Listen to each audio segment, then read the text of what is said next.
योग वासिष्ठ ग्रंथ में उपसम प्रकरण के अंतर्गत हम प्रहलाद जी का उपाख्यान श्रवण कर रहे हैं। कैसे कैसे प्रहलाद जी ने निरंतर अभ्यास और वैराग्य के द्वारा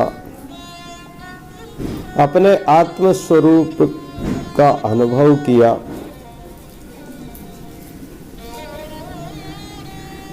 और संसार सागर को पार करके आत्म पद में मिल गए। ऐसे परम भक्त प्रहलाद जी की कथा हम श्रवण कर रहे हैं। वशिष्ठ जी महाराज कहते हैं कि हे राम, इस संसार रूपी माया का कोई अंत नहीं है और ये बड़ी प्रबल माया चंचल भी है, प्रबल भी है। इससे मुक्त होना जीव के लिए महान कठिन है। जब चित्त वश में होवे तभी ये निवृत्त हो सकती है, अन्यथा नहीं।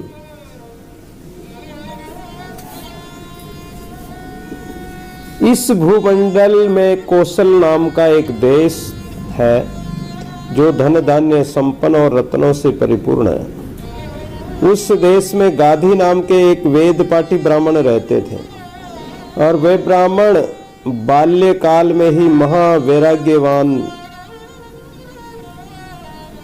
और त्याग मूर्ति हुए। एक समय वे कुछ कार्य विचार कर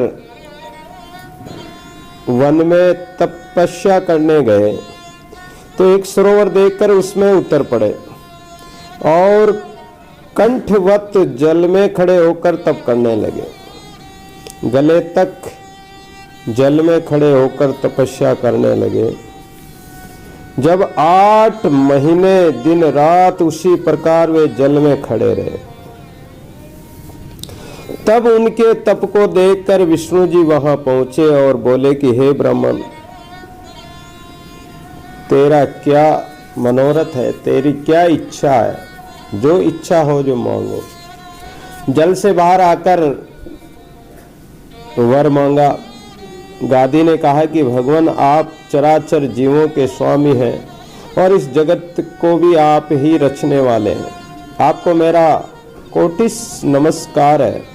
हे प्रभु, मेरी यही इच्छा है कि आपकी आश्चर्य रूप माया को देखना चाहता हूं। विष्णु जी ने कहा कि जैसा तुम चाहते हो एवं अस्तु। तुम मेरी माया को देखोगे और देखकर त्याग भी दोगे।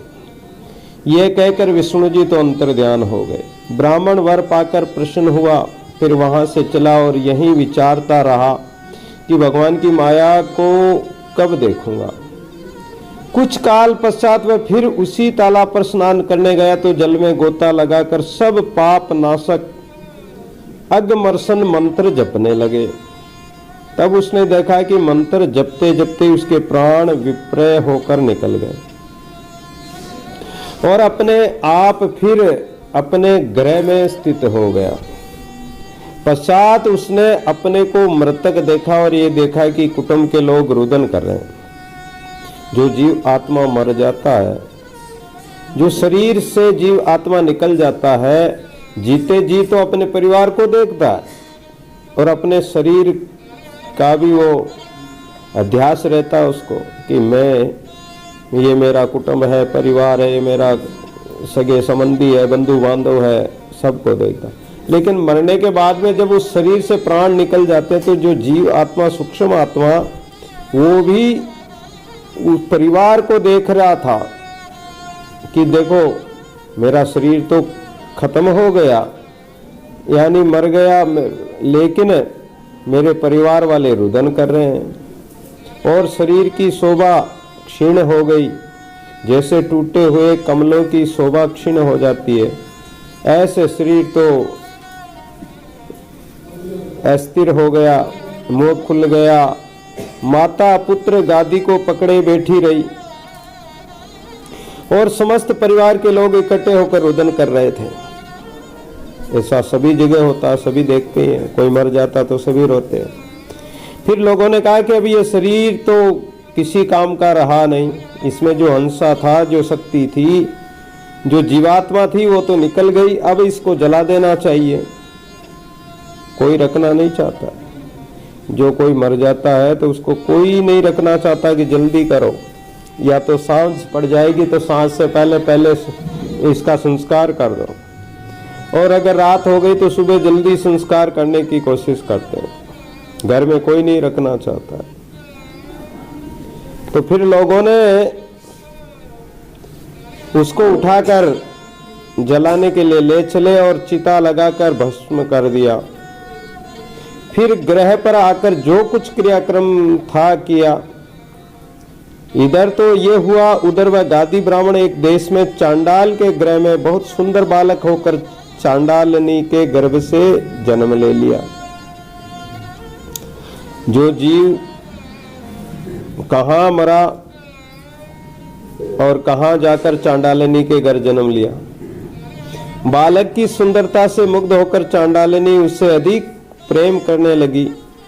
जब वह बालक बढ़कर 12 वर्ष, धीरे धीरे फिर 16 वर्ष का हो गया, तब शिकारी कुत्तों को साथ लेकर वह मृगादिकों का शिकार करने जाने लगा। अब पहले तो ब्राह्मण था, ऋषि था, तपस्या की, भगवान प्रकट हो गए, भगवान ने वरदान दिया और चांडालिनी के घर जन्म लिया। कर्म की गति देखो। और फिर चांडाल के घर जन्म लिया तो चांडाल के तो वही शिकार करने का काम था, तो वो 2-4 कुत्ते साथ में ले जाता और हिरणों की, जानवरों की शिकार करने लगा। पश्चात उसका विवाह हुआ और उस कर्म से वह एक वृद्ध कुटुंब वाला हो गया, लंबा चौड़ा परिवार हो गया उसका। और जब वह वृद्ध होकर कुटुंब को त्याग कर बाहर एक कुटी बनाकर रहने लगा, देव योग से वहां दुर्भिक्ष काल पड़ गया और उसके जो बंधु बांधव भूख से मरने लगे। तब वह वहां से निकल गया और क्रांत देश में जा पहुंचा। उस देश का राजा भी मर गया और उसके मंत्रियों ने एक हाथी को इसलिए छोड़ दिया कि हाथी जिस मनुष्य को पकड़कर लाएगा उसे ही राजा बनाएंगे। तब राज सदन से चलकर वह हाथी जो ही नगर के बाहर जा रहा था कि उसके सामने एक चांडाल जा पड़ा। फिर तो योग वश हाथी ने इसे ही अपने मस्तक पर चढ़ा लिया। तब उसके हाथी पर आरूढ़ होते ही नगाड़े और तुरियां बजने लगी, बड़े बड़े शब्द होने लगे। भाट बंदीगण चारण आकर उसकी स्तुति करने लगे। फिर तो उस प्रकार के आनंद में इसके मुख की शोभा और ही हो गई। सुंदर तो था ही, घर परिवार सब नष्ट हो गया और ये अलग ही देश में चला गया और सेना सहित वह राजा होकर शोभायमान हो गया। जैसे तारागणों के बीच में चंद्रमा शोभा देता है, ऐसे वो सिंहासन पर विराज गया।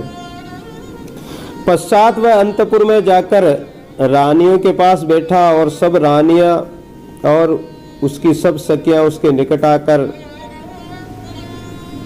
उससे बातें करने लगी।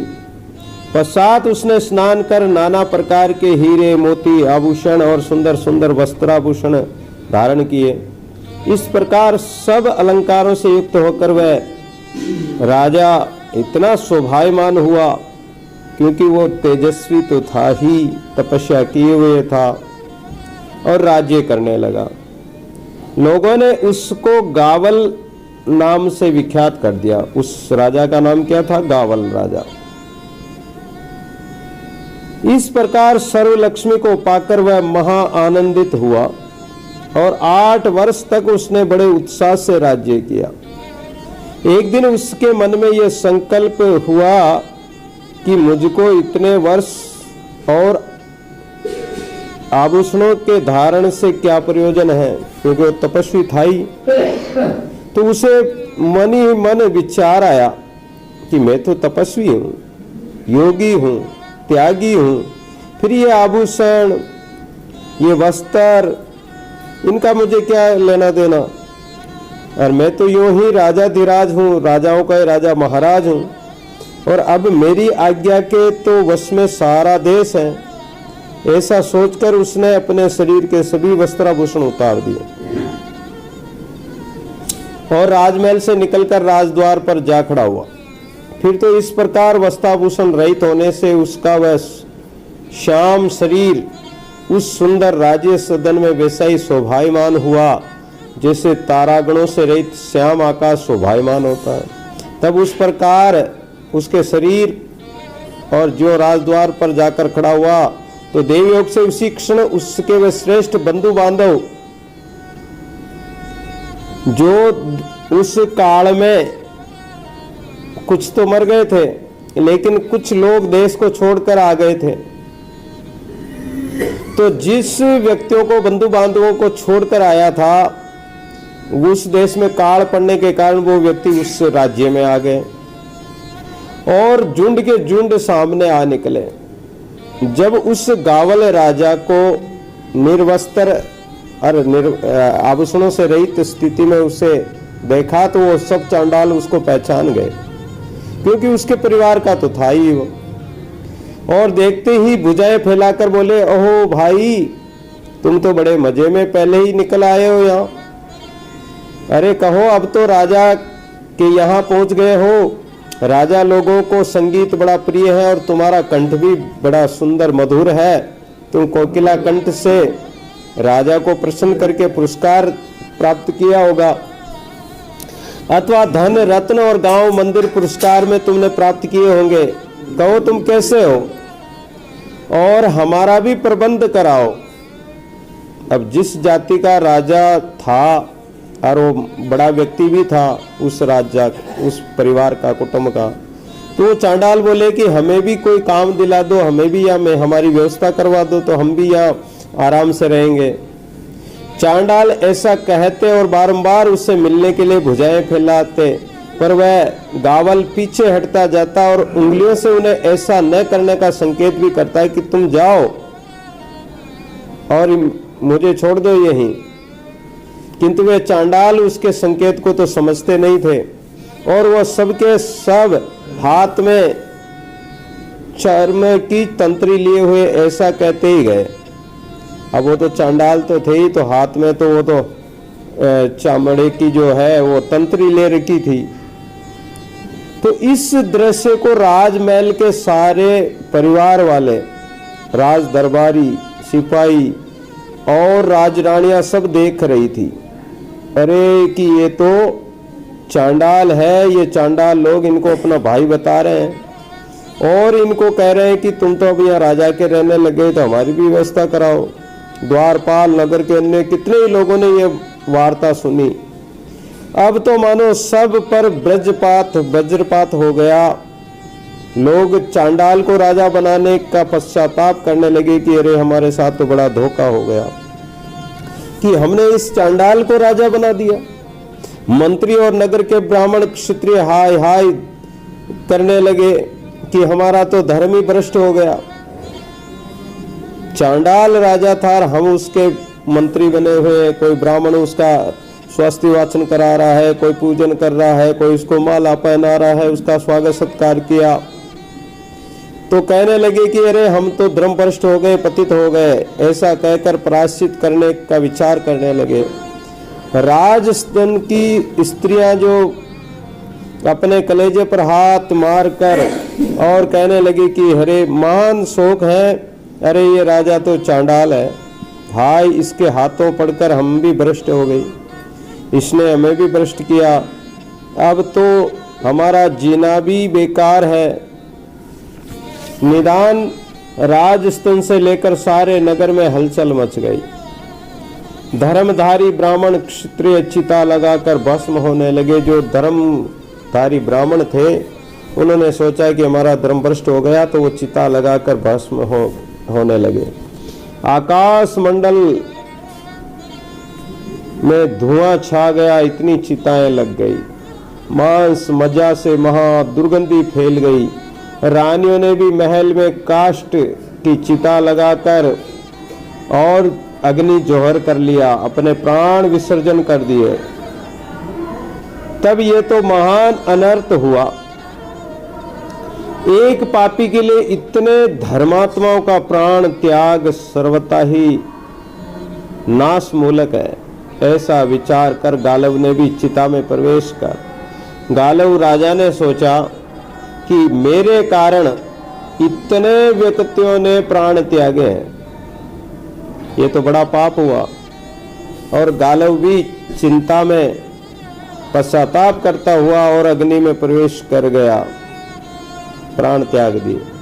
जब अग्नि का तेज उसके शरीर में लगा तब उसका गादी शरीर जो तालाब में डुबकी लगाए था वो कंपायमान होकर जल के बाहर शीश निकालकर सावधान हुआ।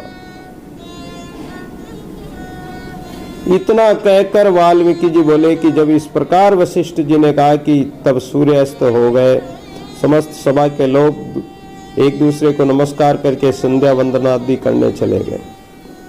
जो गादी जल में तपस्या कर रहे थे, जो ही डुबकी लगाई और ये सारा दृश्य देखा था उसने। माया, भगवान माया दिखा रहे थे। इस भगवान से वरदान भी इन्होंने यही मांगा था। तो उन्होंने डुबकी लगाई और डुबकी में सारा क्रियाक्रम हो गया। कहाँ चांडाल बन गया, चांडाल से कहाँ राजा बन गया, और कहाँ राज रानियां नौकर चाकर सब कुछ। और वो चांडाल आए, और चांडाल आकर इनकी जाति का पता बताया तो सारे लोग चिता में, ब्राह्मण इत्यादि चढ़ गए। रानियां भी चिता में जलकर भस्म हो गई, स्वयं ने भी शरीर त्याग दिया। जब चिता में शरीर जला तब इन्होंने जल में से अपना सिर बाहर निकाला। अब केवल एक थोड़ी सी डुबकी लगाई और डुबकी लगाकर बाहर निकला। इतने कम समय में कितना लंबा चौड़ा समय निकल गया। वशिष्ठ कहने लगे कि हे राम, ऐसा भ्रम उसने केवल 2 घड़ी में देखा और ये समझ न सका कि वास्तविकता क्या है। पश्चात उसे बोध हुआ और उठकर संध्या वंदनादि कर्म किए। फिर अपनी उस दशा का स्मरण करके आश्चर्यवान हुआ कि ये सब माया भगवान का वर पाकर ही मैंने देखी है। जब कुछ समय व्यतीत हुआ तब एक दिन उसके आश्रम पर दुर्वासा ऋषि अत्यंत भूख से पीड़ित होकर आए। दादी ने उनकी पूजा की और फिर भली भांति उनका आतिथ्य सत्कार कर कई दिन तक इन्हें अपने आश्रम में रखा। उसी अवधि में दुर्वासा के साथ सत्संग करते हुए गादी ने उनसे पूछा कि हे ब्राह्मण, तेरा शरीर जो ऐसा कृश और थका हुआ है, इसका क्या कारण है? दुर्वासा ने कहा कि हे साधो, इसका कारण यह है कि एक समय देशाटन करता हुआ जब मैं उत्तर दिशा की ओर गया तो क्रांत देश में जा पहुंचा। वहां के ग्रस्त लोग मेरी भली भांति सेवा करते थे, जिससे मैं भोजन वस्त्र से प्रसन्न होकर वहां कुछ काल के लिए स्थिर हो गया। पश्चात उन ग्रस्तों की सेवा टहल को देखकर एक दिन मैंने कहा कि ये देश तो बड़ा सुंदर है और यहाँ के प्राणी गुरु, ब्राह्मण और ईश्वर के परम भगत एवं दया धर्म वाले हैं। तब मैंने जो ही ऐसा कहा था कि मेरे समीप में बैठे हुए ग्रस्त कहने लगे, महाराज ये क्या है? इससे भी अधिक धर्म पहले इस देश में था, परंतु अब उसका 16वां हिस्सा भी नहीं है। नहीं तो यहाँ आकर संत महात्मा प्रसन्न हो जाते थे। तब मैंने पूछा कि हे सज्जनों, ऐसा क्यों हुआ? पहले क्या था और अब क्या हो गया? ग्रस्तों ने कहा कि इसका प्रसंग यह है कि पहले जो इस देश का राजा था वह बड़ा दयालु और धर्मात्मा था। उसके कारण सारी प्रजा संतुष्ट और धर्म पथ का अनुसरण करने वाली थी। परंतु जब वह मरा तब यहाँ पर एक चांडाल राजा हो गया। उसके अधर्म से प्रजा को महान कष्ट हुआ और अधिकांश तो क्या सारी प्रजा शोकान्वित और चिंतित होकर आत्म चिता में भस्म हो गई और चांडाल राजा भी अग्नि में प्रवेश कर गया। राजमहल की रानियां भी चांडाल से अपने को अपवित्र समझ चिता की शरण गई। बस तब से इस राज्य की प्रथा बिगड़ गई है और देश नष्ट हो गया। हे गादी, मैंने गृहस्थों से इस वार्ता को सुना तो मुझे बड़ा दुख हुआ कि हाय हाय, मैं ऐसे पापी देश में कैसे आ गया। ऐसा विचार कर मैं प्रयाग, नैमिषारण्य आदि तीर्थों में भ्रमण करके कृच्छ और चांद्रायण व्रत करने लगा। 3 बार ऐसा कठिन व्रत मैंने धारण किया। अब आश्रम पर आकर मैंने व्रत खोला। हे साधो, यही कारण कि मेरा शरीर ऐसा क्रसित हो गया, कमजोर हो गया। हे राम, जब दुर्वासा ने ऐसा कहा तब गादी को बड़ा आश्चर्य हुआ और वह फिर दुर्वासा से वह प्रसंग पूछने लगा कि दुर्वासा ने कहा कि हाँ, ये ऐसा ही है। तब महा आश्चर्यवान हो गादी ने जो जो करके रात्रि व्यतीत की और प्रातःकाल होने पर एकांत में बैठकर विचार करने लगा कि ओहो, मैंने कैसा भ्रम देखा, किंतु जिससे मैंने भ्रमवत देखा उसी को ब्राह्मण ने प्रत्यक्ष कैसे देखा। सो अब उस देश को चलकर देखो कि जहां मुझे चांडाल का शरीर मिला था। तो हे राम, ऐसा विचार कर वह मनोराज के भ्रम को देखने चला। ये भ्रम तो केवल मन में ही हुआ था। चलते चलते क्रांत देश में जा पहुंचा। वहां देखता क्या है कि कितने ही चांडाल बसे हैं और मैं यहाँ था। ये मेरा राजमहल था, वहाँ मेरी खेती होती थी, यहाँ मेरी वाटिका थी और ये मेरी हड्डियाँ मेरे हाथ की फेंकी हुई थी और यहाँ देखो मैं चांडाल के वेश में रहा था। ये सब देखकर वह आश्चर्यमय हुआ और मन ही मन बोला कि हे देव, ये क्या लीला है, कि चित्त का भ्रम है या कोई लीला है, मैं क्या देख रहा हूँ। ओहो, बालक अवस्था में मैंने ये यहाँ क्रीड़ा की थी। ये मेरे भोजन का कक्ष है, यहाँ बैठकर मैंने कई कार्य किए। ये सब बारंबार देखकर उसने यहाँ के निवासियों से पूछा कि हे साधो, पूर्व समय में यहाँ एक चांडाल बड़े श्याम शरीर का हो गया। क्या आप लोग उसके संबंध में कुछ जानते हैं? यदि जानते हो तो कहो। तो हे ब्राह्मण, तुम्हारा कहना ठीक है। जैसा तुम कहते हो अवश्य ही उस शरीर का एक ऐसा चांडाल यहाँ उत्पन्न हुआ था और ऐसे 8 वर्ष तक इस देश का राजा भी रहा था। किंतु जब उसका चांडालत्व सबको ज्ञात हुआ तब इस प्रकार से नगर निवासी शोकाकुल होकर पश्चाताप करते हुए अग्नि में जलकर भस्म हो गए और अंत में वे भी स्वयं जल मरा। अब उसको मरे हुए 12 वर्ष बीत गए। हे राम, नगरवासियों के मुख से ऐसा सुनकर वह गादी ब्राह्मण बड़ा ही चिंतित हुआ और कहने लगा कि ये भगवान की माया तो बड़ी विचित्र है। जबकि उसने केवल जल में 2 घड़ी डुबकी लगाई थी, उस 2 घड़ी में सारा दृश्य देखा था। 8 वर्ष बीत गए, 12 वर्ष बीत गए। वह जो कुछ कर जाए, परमात्मा की माया कुछ भी दिखा दे, कुछ भी बन जाए, कोई आश्चर्य नहीं। ये जो मैंने वर मांगा था उसी कारण इतना भ्रम मैंने देखा, इसे माया देखी। पर ये उतना आश्चर्य है कि यह 2 मुहूर्त व्यतीत हुए और वहां स्वप्न के समान मुझको इतना काल प्रतीत हुआ। ये कुछ समझ में नहीं आ रहा है। अतः इसके स्पष्टीकरण के लिए मुझे फिर उन्हीं विष्णु जी का ही ध्यान करना चाहिए। दूसरा ऐसा देव कोई नहीं है इस भ्रम को दूर कर सके। ऐसा विचार कर वह फिर पर्वत की गुफा में जाकर तपस्या करने लगे। 2 वर्ष तक उन्होंने घोर तपस्या की। तब त्रिलोकी भगवान प्रसन्न होकर उसके निकट आए और बोले कि हे ब्राह्मण, उठो उठो, अब किस लिए ऐसा तप कर रहे हो? क्या इच्छा है तुम्हारी? वर मांगो। मेरी माया बड़ी दुस्तर है। गाधी ने हाथ जोड़कर कहा कि हे भगवान, निश्चय ही आपकी माया बड़ी प्रबल है। इस माया को जानना हमारे बस की बात नहीं है। किंतु हे लोकों के नाथ, ये जो स्वप्न भ्रम की नाई दिखाई दिया, इसमें काल की ये विषमता कैसे हुई कि यहाँ तो 2 घड़ी व्यतीत हुई और वहां में चिरकाल तक भ्रमता रहा और उन सब भ्रमों को मैंने प्रत्यक्ष रूप से कैसे देखा? विष्णु जी ने कहा कि हे ब्राह्मण, ये और कुछ नहीं है, केवल तेरे चित्त का ही भ्रम है। ये जितना कुछ जगत तू देख रहा है सब तेरे चित्त में ही स्थित है। इस समग्र पंच भौतिक का विस्तार, इस संसार का जो ये विस्तार दिखाई देता है, ये तेरा जो चित्त है इसके कारण ही है। तूने चित्त में इन भ्रमों को बसा रखा है। तूने जितने भ्रम देखे हैं वो सब तुम्हारे चित्त ने ही दिखाए।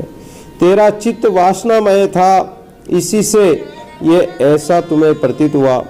जो चित्त वासना रहित होता है उसमें भ्रम रूप पदार्थ कोई भी कहीं भी उत्पन्न हो जाते हैं। अतः पहले अपने चित्त को स्थिर करो। ये चित्त स्थान साधारण नहीं है, इसमें कोटि कोटि ब्रह्मांड स्थित है। इस चित्त में अनेकों ब्रह्मांड विराजमान है।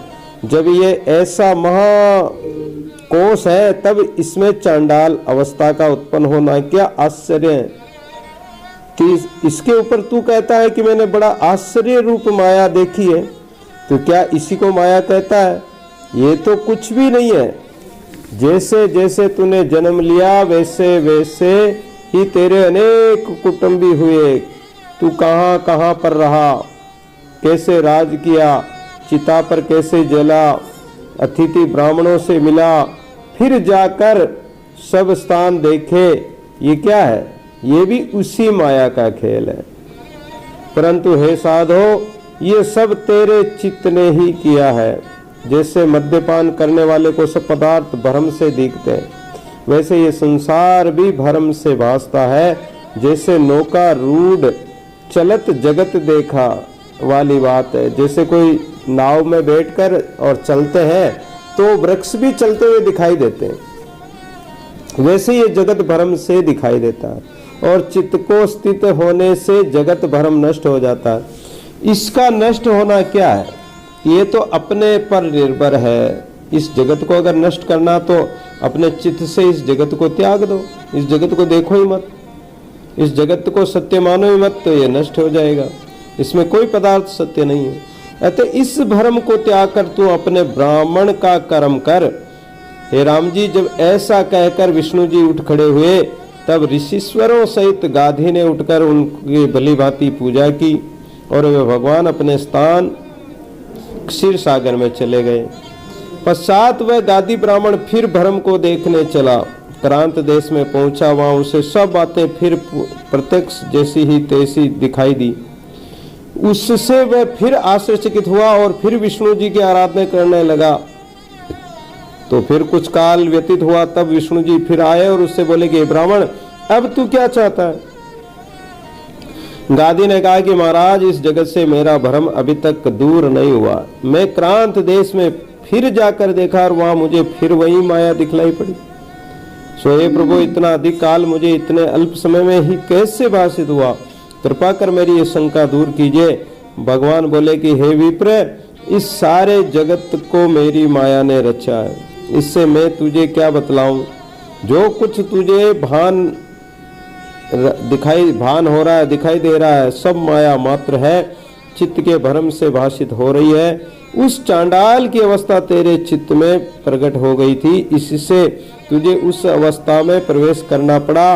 काल का रूप आकार कुछ नहीं है, पर काल भी तुमको एक पदार्थ के समान स्फुरित हुआ है। सो इसके संबंध में तुझे अधिक विस्तार से क्या कहूँ? मुख्य कारण तो इतने ही में जान ले कि चित्त में पदार्थ काल से भासते हैं।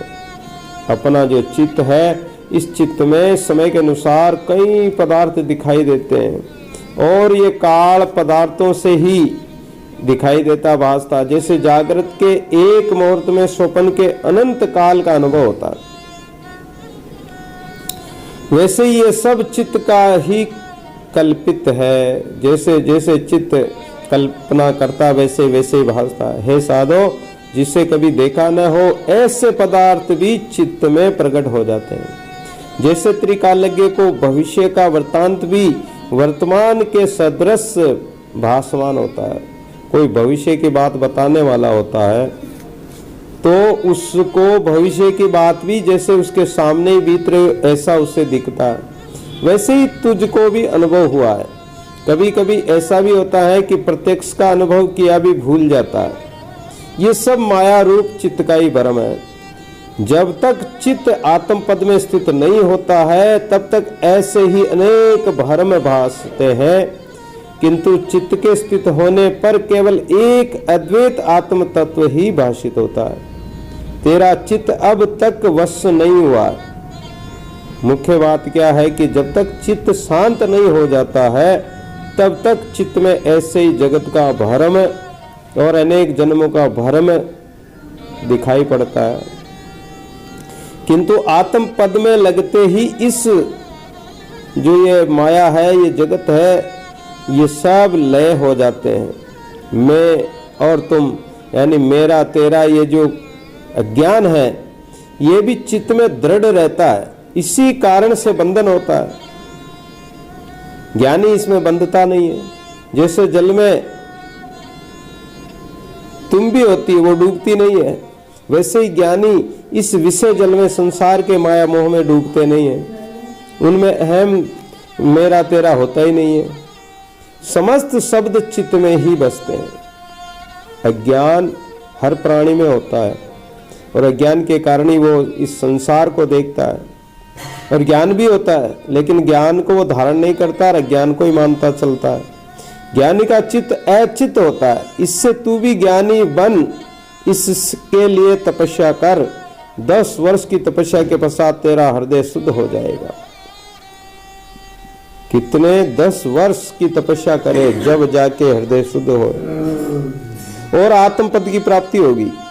क्योंकि उनको तो सब दिख रहा था, भगवान सब बता रहे थे, उनको भविष्य बता रहे थे कि इतना समय लगेगा। कारण कि हमारा चित्त संसार के चिंतन के कारण इतना खराब हो चुका है कि इसको इतने वर्ष तक साधना करोगे, जब जाके अंतःकरण शुद्ध होगा, चित्त शुद्ध होगा, तब जगत ब्रह्म के ये सारे संशय मिट जाएंगे, सब नष्ट हो जाएंगे।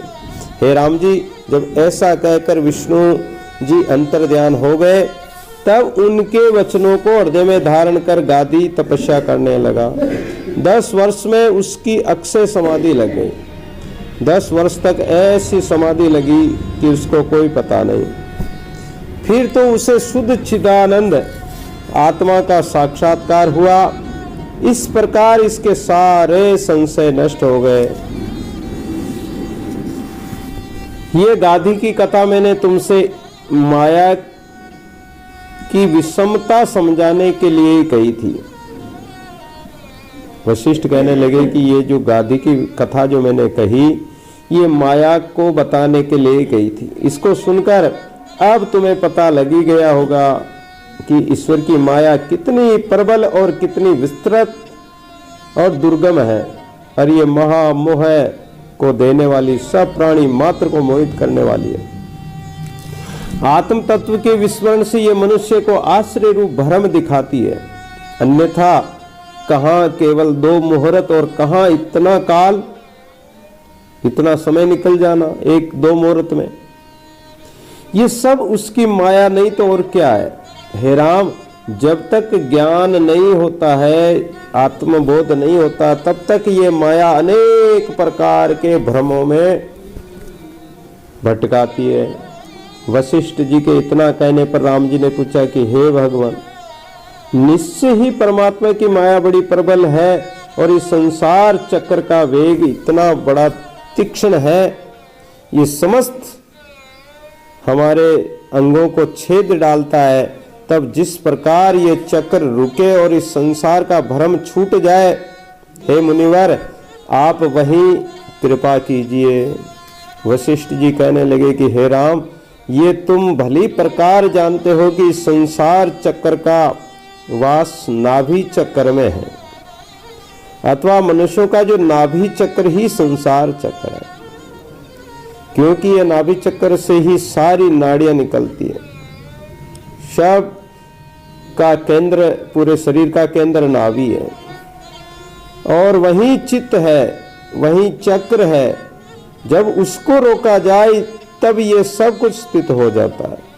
संसार रूपी चक्र की चित्त रूपी नाभि को रोके बिना वह चक्र स्थित नहीं होता है। इसलिए सर्वप्रथम तुम उस नाभि चक्र को स्थिर करने का प्रयत्न करो।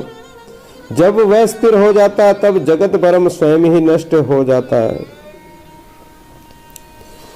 जैसे कोई चक्री में बैठता है, या ऐसे समझ लो कि कुम्हार जब बर्तन बनाता तो जो चक्र होता है, जो चाक होता है, उसको घुमाता है। यदि कोई उस पर बैठ जाए और फिर घुमा दिया जाए उस चाक को, तो बैठने वाले को चक्कर आने लग जाएंगे, सारा जगत घूमता हुआ नजर आएगा। और जब उस चक्कर को, उस चाक को रोक दिया जाए, तो धीरे धीरे वो जो जो रुकता जाएगा त्यों त्यों वो स्थिर होता जाएगा, और स्थिर होने से उसको जो चक्कर आ रहे थे वो भी खत्म हो जाएंगे। तो उसी प्रकार ये हमारा जो नाभि केंद्र है, इस जगह हमारा चित्त रहता है, और चित्त में सारे चक्र घुसे हुए, सारा संसार घुसा हुआ। तो इस चित्त को ही शांत करना है, और जब ये शांत हो जाता है तब परब्रह्म परमात्मा प्राप्त हो जाता है, और भी जो कुछ करना अभिष्ट होता है सब सफलता मिल जाती है। जीव कृतकृत्य हो जाता है, अर्थात उसे कुछ पाना नहीं रहता, सब कुछ प्राप्त कर लेता है। इससे तुम्हारी जितनी भी तपस्याएं हो उन्हें त्याग कर चित्त को स्थिर करने का यत्न करो। तपस्या चाहे कितनी कर लो, तीर्थ चाहे कितने हजारों तीर्थ कर लो, व्रत चाहे करोड़ों कर लो, कुछ नहीं होने वाला। जब तक चित्त शांत नहीं हो, स्थिर नहीं हो, तब तक परम पद की प्राप्ति नहीं हो सकती है। संतों के साथ और ब्रह्मविद शास्त्रों के विचार से ये चित्त आत्म पद में स्थित होगा। संतों की सत्संगत करने से, शास्त्रों का विचार करने से ही ये चित्त शांत हो सकता है। संत जन तो ऐसा ही बताते हैं, इसी रीति से सभी अभ्यास करते हैं, और संतों के सत्संग में बैठकर संतों से शास्त्रों का श्रवण मनन करते हैं, बारंबार चित्त में उसका चिंतन करते हैं। इस प्रकार चित्त आत्म पद में स्थित हो जाएगा, और वह नाभि चक्र अर्थात संसार चक्र के स्थिर होने का तुम्हारा जो मनोरथ है वो मंतव्य पूरा हो जाएगा, पूर्ण हो जाएगा। इस अभ्यास में तुम्हें संसार को स्वप्नवत जानकर इसे एकमात्र वैराग्य धारण करना चाहिए। कहने का तात्पर्य यही है कि जब तक तुम्हें चित्त स्थिर नहीं हुआ, संसार से वैराग्य धारण नहीं किया, संतों की वाणी सुनकर भी अगर वैराग्य धारण नहीं किया, उनकी युक्तियों को धारण नहीं किया, अभ्यास नहीं किया, शास्त्र का विचार नहीं किया, तो वैराग्य कैसे होगा? और वैराग्य हुए बिना, चित्त स्थिर हुए बिना ये सारे उपाय व्यर्थ है। तो इसलिए इन चारों युक्तियों के साथ ही तुम दान करो, दान लो, सबसे मीठा बोलो, सबके साथ व्यवहार निभाओ, कोई भी दोष अपराध न हो, ऐसा भीतर चित्त में चिंतन करते रहो और परमात्मा के नाम सुमन में लगे रहो। इस प्रकार अपनी वृत्तियों को तुम अगर स्थिर कर लोगे तो साक्षी रूप ब्रह्म का अनुभव करोगे, अपनी आत्मा का अनुभव करोगे। ऐसे अभ्यास, और अभ्यास करते समय जैसे कोई व्यक्ति युद्ध करने जाए तो युद्ध में उसको संसार परिवार याद नहीं आता है, उसको तो केवल युद्ध में शत्रु ही नजर आता है। वो सब ओर से अपनी वृत्तियों को हटाकर चारों ओर दृष्टि रखता है कि कोई शत्रु मेरे पर पीछे से वार ना कर दे या इधर उधर से वार न कर दे, कोई भी शत्रु उसको मार सकता है, तो वो सावधान रहता है। ऐसे ही तुम भी सब ओर से सावधान होकर, एक चित्त होकर, और इस भक्ति, इस काया रूपी क्षेत्र में उतरकर, काया रूपी वन में उतरकर, और जो शत्रु है, हिंसक जानवर है, इन सब से सावधान होकर अपने चित्त को एकाग्र करके और स्थिर करो। तब तुम्हें साक्षी भूत जो परमात्मा, साक्षी रूप परमात्मा, उसका अनुभव होगा। शब्द, स्पर्श, रूप, रस और गंध, ये पांचों इंद्रियों के 5 तत्व है, तन्मात्रा है। इन विषयों का भी त्याग करना पड़ेगा। जैसे हमारी वाणी है, हमारी जिह्वा है, इससे क्या निकलता है? शब्द निकलता है। त्वचा क्या अनुभव करती है? स्पर्श का अनुभव करती है। आंखें रूप को देखती है। जिह्वा है जो रस का स्वाद लेती है, और ये जो कान है, श्रवण इंद्रिय है, ये शब्द सुनते हैं।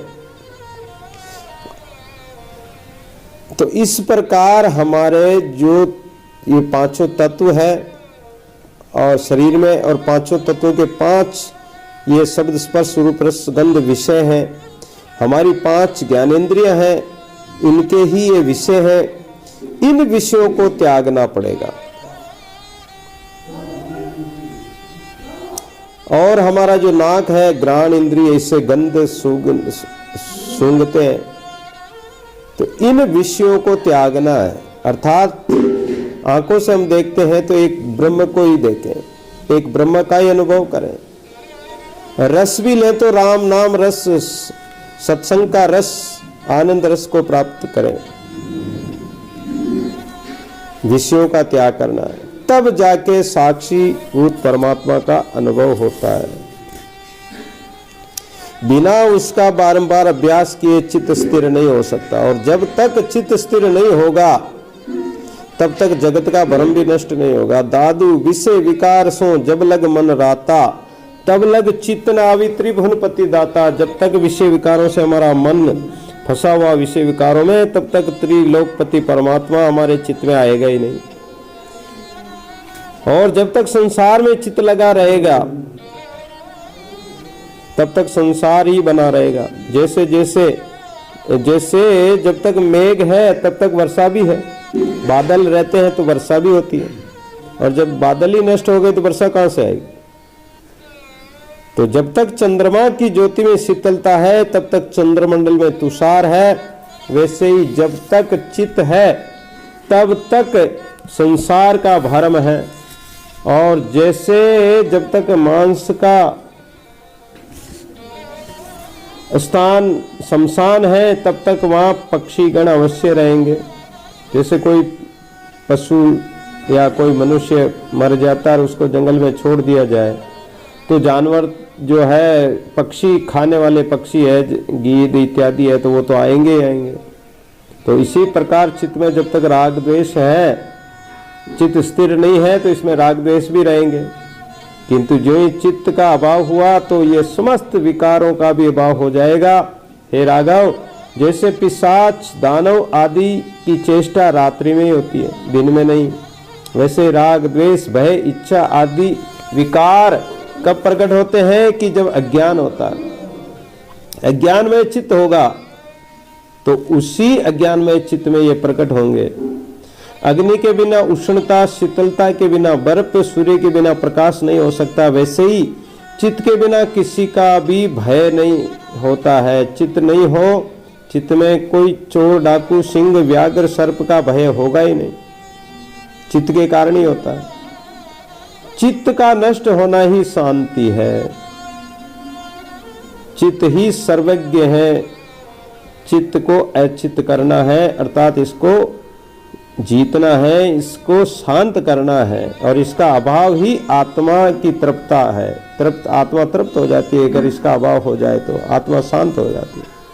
पर यदि चित्त नष्ट नहीं हुआ तो इतने पदों में एक भी नहीं रहेगा, और जब नष्ट हो जाता है तो आत्मसत्ता प्राप्त हो जाती है। तो स्थिर करने का उपाय संतों का सत्संग किया जाए, शास्त्र के वचनों का पालन किया जाए, निरंतर उनके अर्थों का अभ्यास किया जाए। तो ये अभ्यास में जितनी दृढ़ता होती जाएगी तो चित्त वैसे ही कठिन अभ्यास द्वारा धीरे धीरे शांत होता जाएगा। संत शास्त्र के प्रभावी ऐसा ही होता है, चमत्कारी ऐसा ही होता है। ज्ञान अग्नि जब निकलती है तो जो ठंड, जैसे सर्दी का समय हो और अग्नि जला लो तो क्या होगा, ठंड भाग जाएगी। ऐसे ही संतों के सत्संग में ज्ञान अग्नि से जो अज्ञान का आवरण है, इच्छाएं कामनाएं हैं, ये सब नष्ट हो जाती है, और जो प्राणी आत्म पद से विमुख था वो भी परमात्मा के सन्मुख हो जाता है। और परमात्मा के सन्मुख जब जीव हो जाता है तो भगवान राम स्वयं कहते हैं कि होई सन्मुख जीव जब मोही तब नासो अग सब ही। उसके सब अग पाप कर्म सब नष्ट कर देता हूं मैं, फिर उसको कोई क्षोभ दुख नहीं रहता है।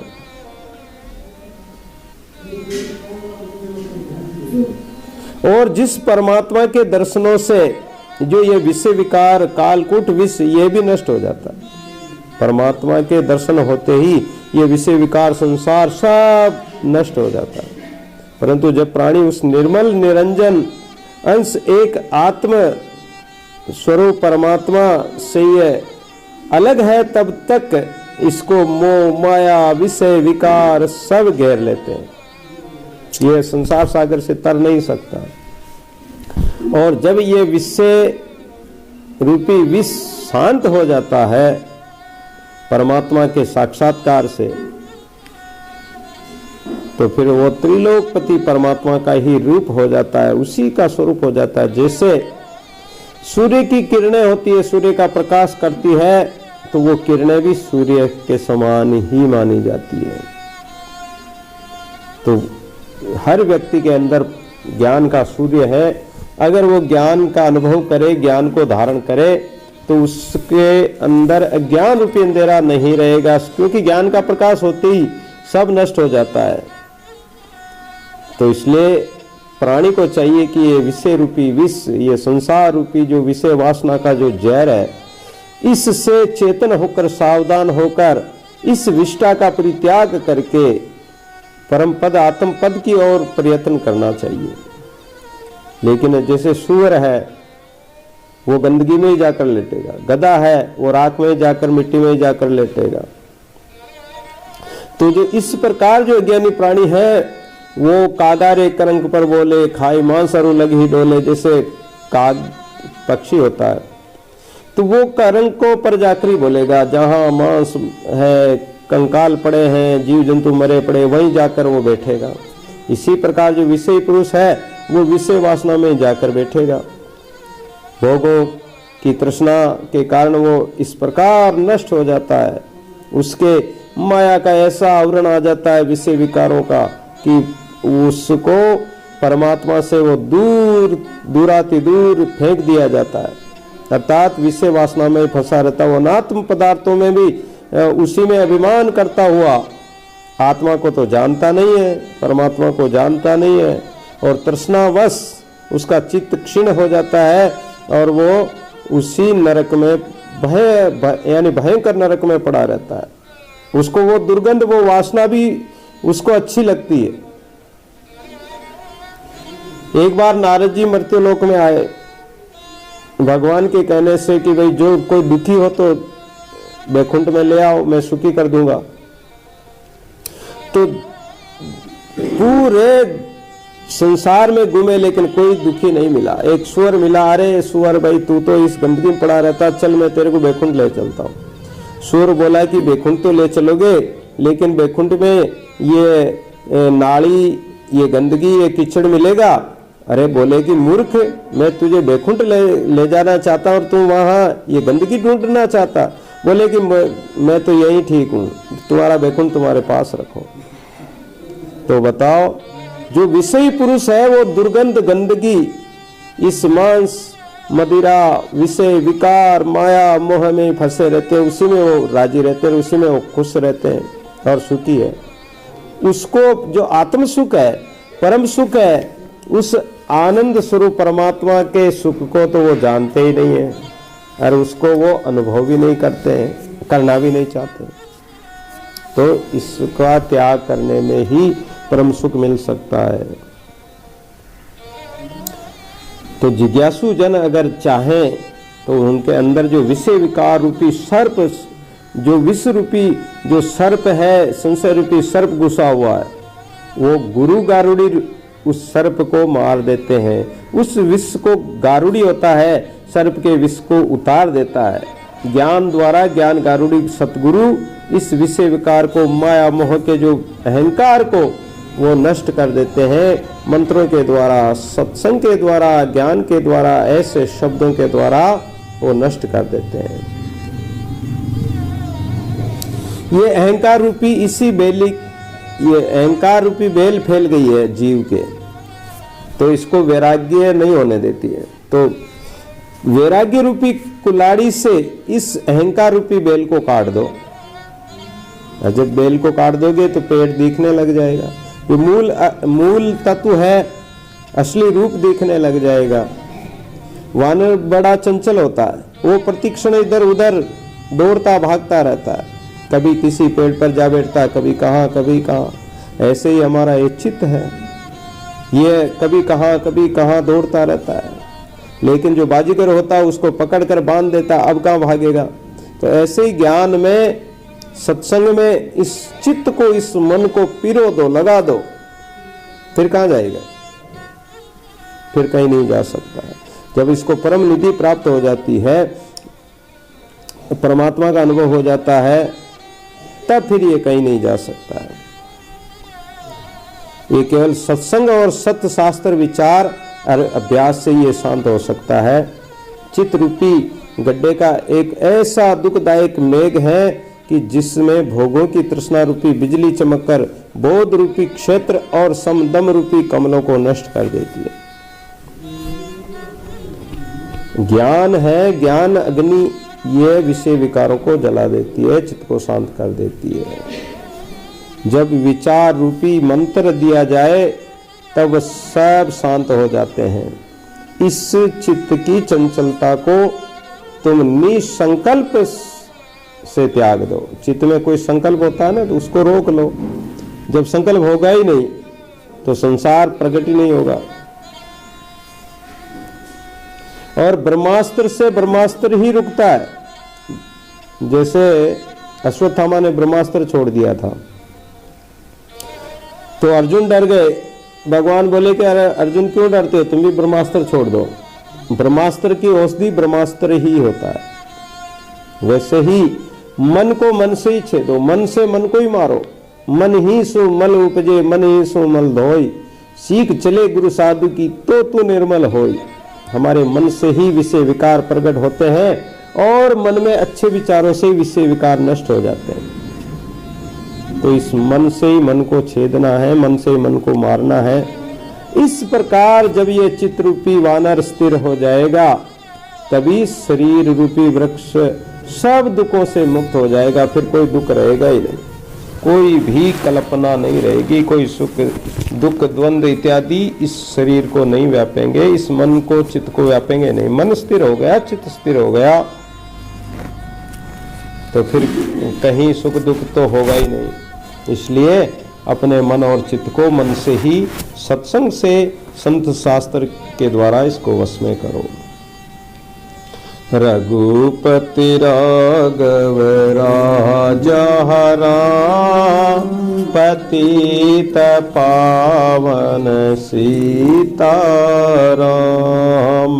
रघुपति राघव राजा राम, पतित पावन सीता राम। रघुपति राघव राजा राम, पतित पावन सीता राम।